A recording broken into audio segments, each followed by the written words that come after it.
السلام علیکم ورحمۃ اللہ وبرکاتہ۔ میں راشدہ عدنان ہدایت کی نشانیوں کے ساتھ محمد صلی اللہ علیہ وسلم کے معاملے میں یہی دوسری صورت پیش آئی۔ چنانچہ آپ کی طرف سے انذار عام، اتمام حجت، ہجرت اور برات اور اپنے مخاطبین کے لیے جزا و سزا کی یہ سرگزشت ہی قرآن کا موضوع ہے۔ اس کی ہر سورہ اسی پس منظر میں نازل ہوئی اور اس کے تمام ابواب اسی لحاظ سے ترتیب دیے گئے۔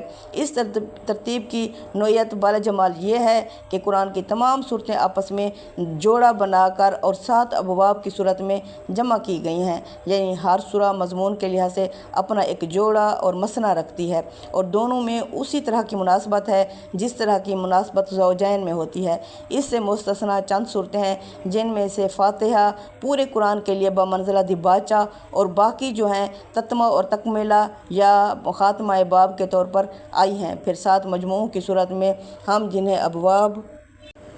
جنہیں ابواب سے تعبیر کرتے ہیں، یہ صورتیں قرآن میں مرتب کر دی گئی ہیں۔ قرآن سے متعلق یہ حقیقت سورہ ہجر میں اس طرح بیان ہوئی ہے: وَلَقَدْ آتَيْنَاكَ سَبْعًا مِّنَ الْمَثَانِي وَالْقُرْآنِ الْعَظِيمِ، یعنی اے پیغمبر تم کو 7 مثانی یعنی قرآن عظیم عطا کر دیا گیا ہے۔ قرآن کے ان 7 ابواب میں ہر باب ایک یا ایک سے زیادہ مکی صورتوں سے شروع ہوتا ہے اور ایک یا ایک سے زیادہ مدنی صورتوں پر ختم ہو جاتا ہے۔ صدق اللہ العظیم۔